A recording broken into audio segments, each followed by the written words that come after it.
রাতটা অদ্ভুতভাবে নীরব ছিল, এমন নীরবতা যেন পৃথিবী শ্বাস নিতে ভুলে গেছে। রূপা তখনও জানত না এই রাতটাই তার জীবনের শেষ স্বাভাবিক রাত।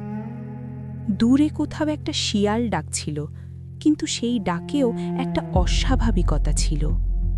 গ্রামের সবাই অনেক আগেই ঘুমিয়ে পড়েছে, কিন্তু রূপার চোখে ঘুম নেই। কারণটা সে নিজেও বুঝতে পারছিল না। তার ঘরের কোণে রাখা পুরনো কাঠের বাক্সটা হঠাৎ করেই কেঁপে উঠল। টক টক টক। রূপার বুক ধড়ফড় করে উঠল। ওই বাক্সটা তার বাবার, যিনি ৩ বছর আগে রহস্যজনকভাবে মারা গিয়েছিলেন। মৃত্যুর আগে তিনি শুধু একটা কথাই বলেছিলেন, ওই বাক্সটা কখনো খুলিস না। ওটার ভেতরে যা আছে সেটা মানুষ না। কিন্তু মানুষ তো নিষেধ শোনে না, বিশেষ করে যখন নিষেধের ভেতরে লুকিয়ে থাকে রহস্য। রূপা ধীরে ধীরে উঠে দাঁড়াল। তার পা কাঁপছিল।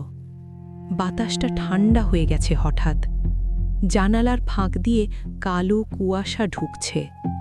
বাক্সটা আবার কেঁপে উঠল। টক টক টক। এবার শব্দটা স্পষ্ট। ভেতর থেকে কেউ যেন বের হতে চাইছে। কে কে আছে? কাপা গলায় বলল রূপা। কোনো উত্তর নেই, শুধু একটা ফিসফিস আওয়াজ, রূপা। তার শরীর জমে গেল। এই কণ্ঠটা সে আগে শুনেছে। এটা তার বাবার কণ্ঠ। কিন্তু এটা সম্ভব না, তার বাবা তো মৃত। রূপার চোখ দিয়ে পানি গড়িয়ে পড়ল। বাবা! বাক্সটা হঠাৎ করে নিজে থেকেই খুলে গেল। ভেতর থেকে একটা ঠান্ডা কালো ধোঁয়া বের হল। ধীরে ধীরে সেটা মানুষের আকৃতি নিতে শুরু করল।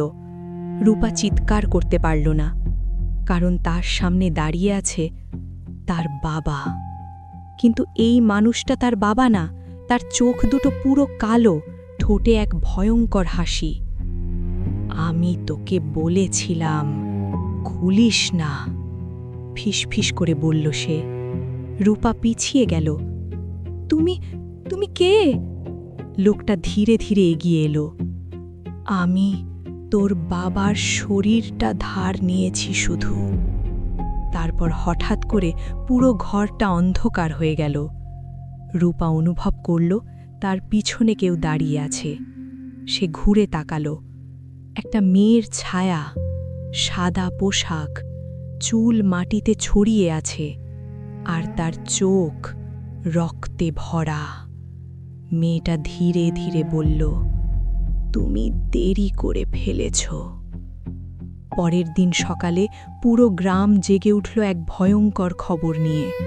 রূপা নিখোঁজ। তার ঘরের মেঝেতে শুধু একটা জিনিস পাওয়া গেল, একটা পুরনো ডায়েরি। ডায়েরির প্রথম পাতায় লেখা, এই গল্পটা যদি কেউ পড়ে তবে জেনে রাখো আমরা এখনো শেষ হয়ে যাইনি। রূপার নিখোঁজ হওয়ার পর গ্রামটা যেন আর আগের মতো থাকল না। সকালবেলা রোদও সেদিন কেমন মলিন লাগছিল। মানুষজন একে অপরের দিকে তাকাচ্ছিল সন্দেহের চোখে। কেউ জোরে কথা বলছিল না, সবাই ফিসফিস করছিল, যেন ভয়টা শুধু একটা ঘটনার মধ্যে সীমাবদ্ধ না, বরং পুরো গ্রামটাকে ঘিরে ফেলেছে। রূপার ঘরের সামনে ভিড় জমেছে। তার খালা, প্রতিবেশীরা, গ্রামের মুরব্বীরা সবাই দাঁড়িয়ে আছে, কিন্তু কেউ ভেতরে ঢুকতে সাহস পাচ্ছে না। শেষমেশ গ্রামের সবচেয়ে বৃদ্ধ মানুষ করিম চাচা ভেতরে ঢুকলেন। ভেতরে ঢুকেই তিনি থেমে গেলেন। তার চোখ বড় হয়ে গেল। মেঝেতে অদ্ভুত কিছু চিহ্ন আঁকা, যেন কোনো পুরনো তন্ত্রমন্ত্রের নকশা। চারপাশে ছড়িয়ে ছিটিয়ে শুকনো কালো দাগ, যেন আগুনে পোড়া ছাই। আর ঠিক মাঝখানে রাখা সেই ডায়েরি। করিম চাচা ধীরে ধীরে সেটা তুলে নিলেন। তার হাত কাঁপছিল। ডায়েরিটা খুলতেই একটা ঠান্ডা বাতাস পুরো ঘর জুড়ে ছড়িয়ে পড়ল। প্রথম পাতার লেখাটা সবাই আগেই দেখেছে, কিন্তু করিম চাচা পরের পাতায় চোখ রাখলেন। লেখা শুরু হয়েছে কাপা হাতে। ১৮৯৭ সাল, ব্রিটিশদের শাসন চলছে। এই গ্রামের নাম তখন ছিল না, মানুষ এটাকে ডাকত কালো বনের ধারে বসতি। করিম চাচা থেমে গেলেন, তার গলা শুকিয়ে গেছে। এই গল্পটা অনেক পুরনো, তিনি ফিসফিস করে বললেন। চারপাশের মানুষজন আরও কাছে এগিয়ে এলো। তিনি আবার পড়া শুরু করলেন। সেই সময় এই গ্রামে এসেছিল এক ইংরেজ অফিসার, তার নাম এডওয়ার্ড হ্যালস্টোন। সে ছিল নিষ্ঠুর, অদ্ভুত, আর মানুষের প্রতি তার কোনো দয়া ছিল না। এডওয়ার্ড প্রথম দিনই গ্রামের পাশের কালো বনটা দেখে মুগ্ধ হয়েছিল, কিন্তু গ্রামের মানুষজন তাকে সাবধান করেছিল। ওই বনে যেও না সাহেব, ওখানে মানুষ হারিয়ে যায়। এডওয়ার্ড হেসে উড়িয়ে দিয়েছিল। আমি ভয় পাই না, সে বলেছিল, কিন্তু সে জানত না ভয় তাকে খুঁজে নেবে। এক রাতে সে একাই ঢুকে পড়ল সেই বনে। চাঁদের আলোয় বনটা অদ্ভুত লাগছিল, গাছগুলো যেন নড়ছিল, ফিসফিস করছিল।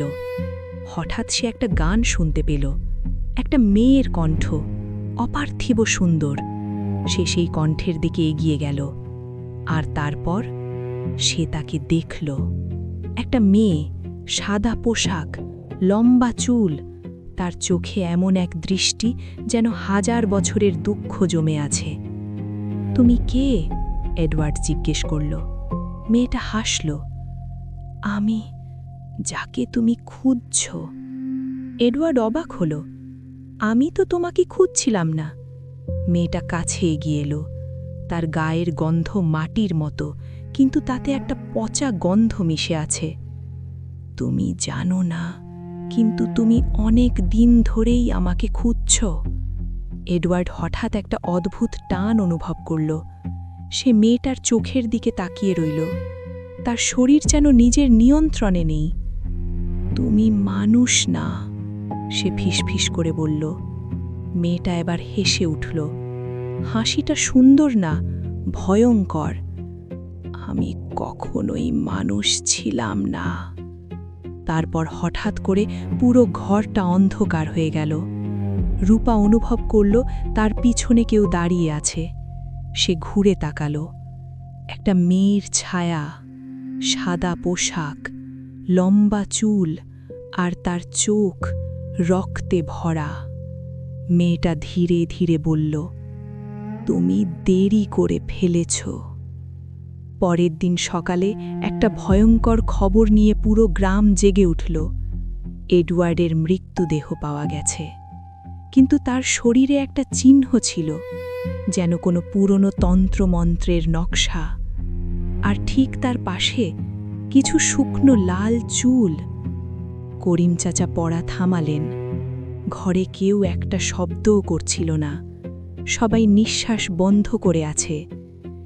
এই ডায়েরিটা শুধু রূপার না, তিনি বললেন, এটা একটা ইতিহাস। একজন যুবক কাপা গলায় বলল, তার মানে ওই জিনিসটা এখনো আছে? করিম চাচা ধীরে ধীরে মাথা নাড়ে বললেন, হ্যাঁ। আর রূপা? তিনি ডায়েরির শেষ পাতায় চোখ রাখলেন। তার চোখে ভয় ফুটে উঠল। রূপা এখন সেই বনের ভেতরে। ঠিক তখনই বাইরে একটা চিৎকার শোনা গেল, কেউ আছে? এখানে আসো। সবাই দৌড়ে বাইরে গেল। গ্রামের এক যুবক হাঁপাতে হাঁপাতে বলছে, বনের দিকে কেউ দাঁড়িয়ে আছে। সবাই তাকালো। দূরে কালো বনের কিনারায় একটা মেয়ে দাঁড়িয়ে, সাদা পোশাক, চুল বাতাসে উঠছে। সে ধীরে ধীরে হাত তুলল, ডাকছে। করিম চাচার ঠোঁট কাঁপল। ওটা রূপা।